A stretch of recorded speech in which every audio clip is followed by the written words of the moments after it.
A dispossessed and stateless dynasty after 1,000 years of rule. So the story of my family. Good afternoon, ladies and gentlemen. I'm Heinrich XIII, Prinz Reuß, and the successor of an ancient German dynasty that can be traced back to around 900 AD. So it was over the period of 1,000 years, and not of a mere 5 years legislative period, that our family successfully shaped Gera and the surrounding regions in Thuringia. Until 1920, Gera was among the richest cities in Germany, with a tax rate of around 10%. In the following 10 minutes, I would like to talk about the causes of abolishing the monarchy and the suffering that came with it, combined by the subjection of the reputed government structures that are still in effect to this day, with tax rates which force you to work until September or October of each year. I would like to talk about the people affected by this, people such as my family.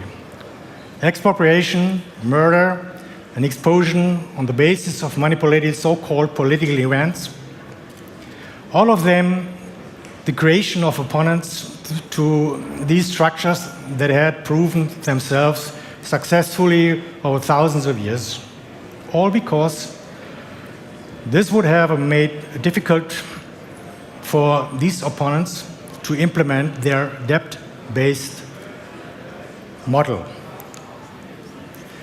Debt-based business model, 1980-1990, my great-grandfather, as the reigning prince, was forced to abdicate under unfounded pressure, as he was not guilty as a consequence of World War I, which can today be proven to have been instigated by foreign powers.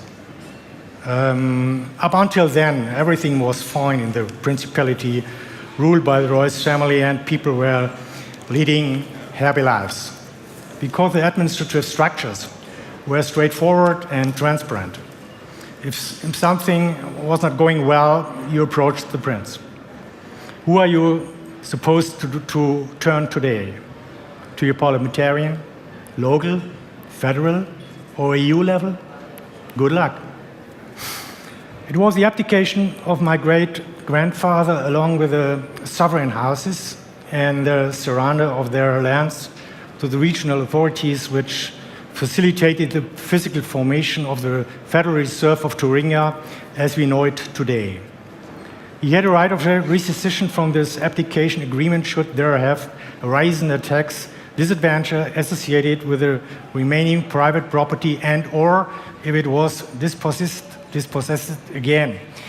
We did in fact exercise this right of rescission. This was in case with the occupation of Thuringia, however, not by the Soviets, but by the German communists. It was these very German communists who denounced my grandfather to the Soviets solely on the basis of these assets, thus out of envy, but not for political motives, and are thus responsible for his murder in the hands of the occupiers. No court, no one in politics wants to address this issue to assume responsibility.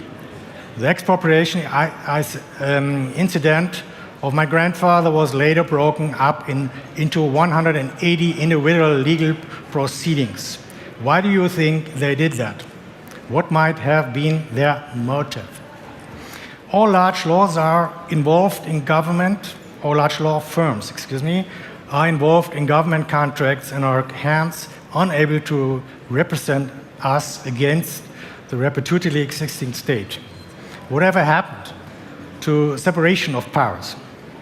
It is an illusion. The deception in the legal system, because there is no separation of power.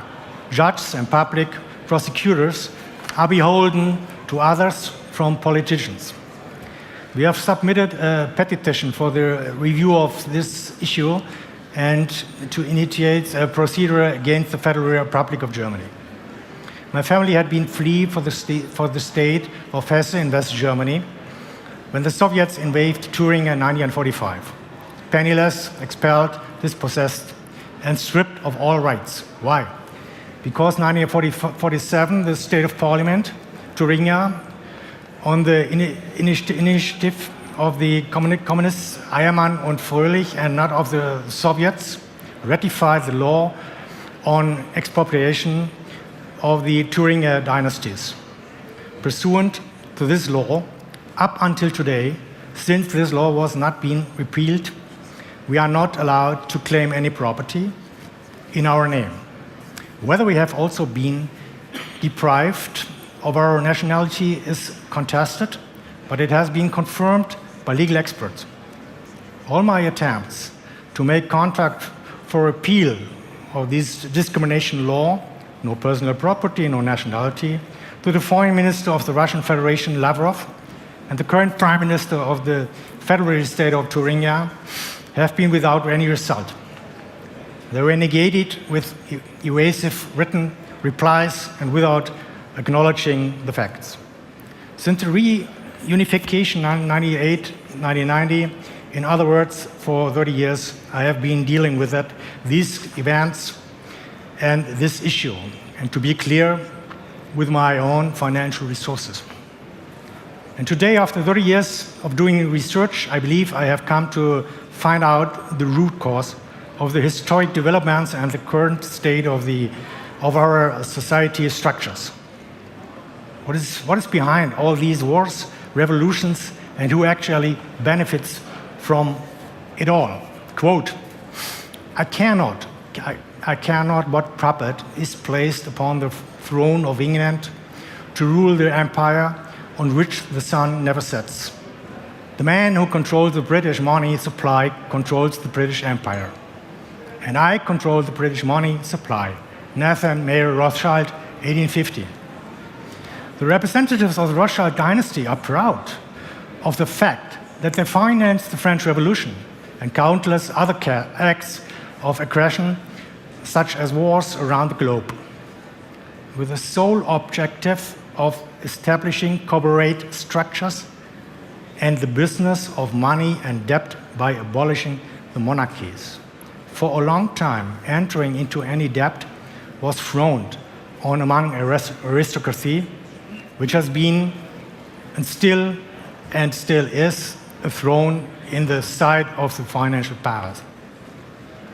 How was the Freemasonic finance the position to push through the October Revolution in Russia in order to gain access to the country's treasures and money production? We know from the Australian author Christopher Clark, who works in Cambridge, that the Germans alone did not initiate World War I, but that foreign powers, I say, it was international financial interests, wanted it exactly that way. Germany has been paying for this until today. Who benefits? Quote, from a paper without reference to the sources titled Novus Ordo Seclorum, replace monarchies by socialist governments, then by communists, then by despotic powers.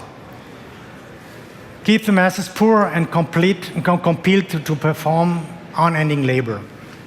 Of course, the alleged reason of World War I, the assassination of the Archduke Franz Ferdinand and his wife in Sarajevo, was also financed by the Masonic Lodge, geared at further provoking a world war. The British declared the merchant fleet of Germany as a war fleet, and hence 11th Fleet and casus belli. The passage of the communist Lenin through Germany in the steel train filled with gold and money makes one thing, as well as the assassination of the leader, healer, and advisor of the Tsar family, Georgy Rasputin, by the British Secret Service agent Raymond. The last German emperor did not abdicate himself, but rather he was removed from the throne with Markgraf Max von Baden acting as his substitute, caving in the pressure by the Americans. So Markgraf von Baden, in the name of the emperor, abdicated the throne for him. Yes, He was abdicated. I know all about this firsthand. The British could have never won World War I without capital of coming from the United States. But it came with string attached. The intention was to use the state of war to drive the expulsion of the Jewish population in order to create a separate state of this segment of the population, which turned out exactly as planned through Hitler and his US-financed sovereignty. Why financed by the US? The leading US banks, businessmen like Henry Ford and others made large sums of money available, also supplying materials and fuel, helping Hitler onto his feet. How else could prostrate Germany have been in a position to finance the activities of Hitler?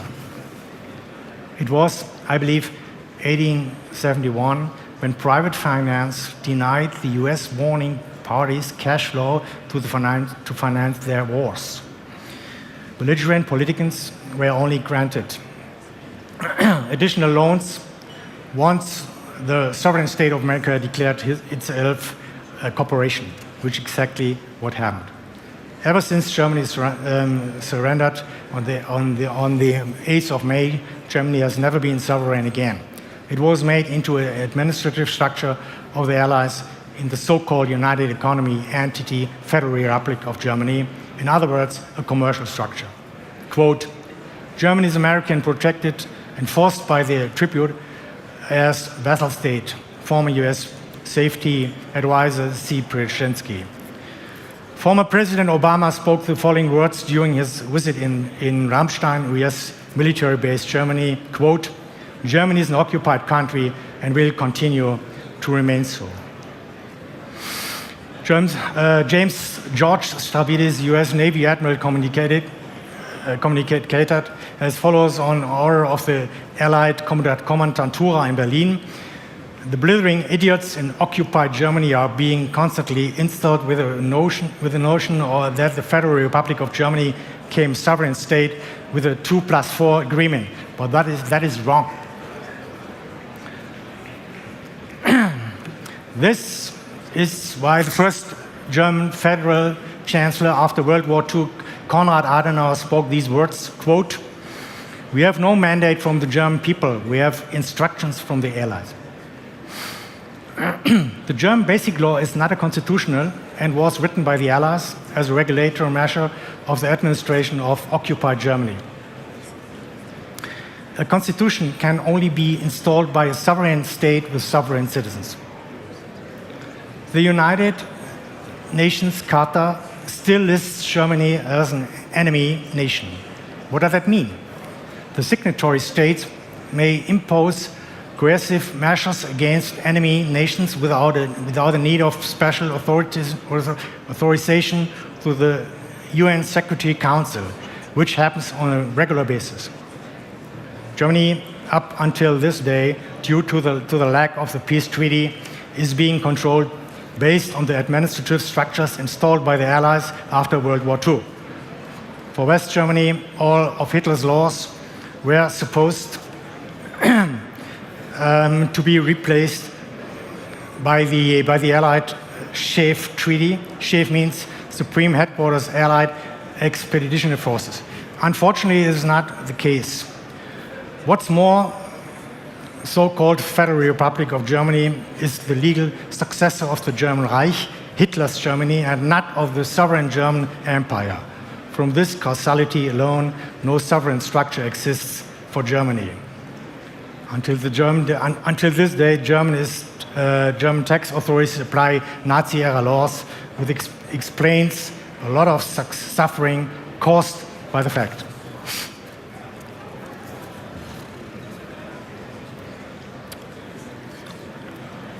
I have to make a long story short.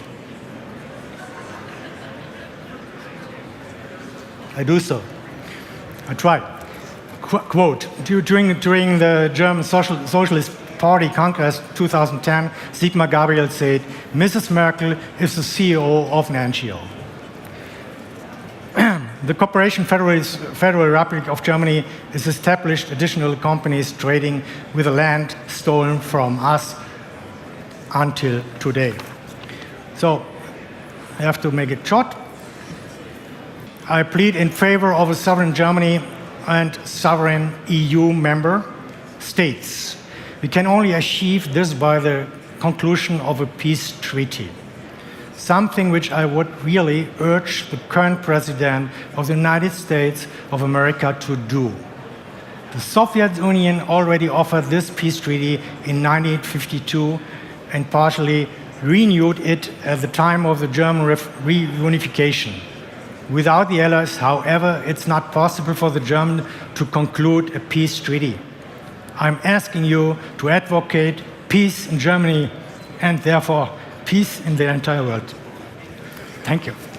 Prinz Reuß.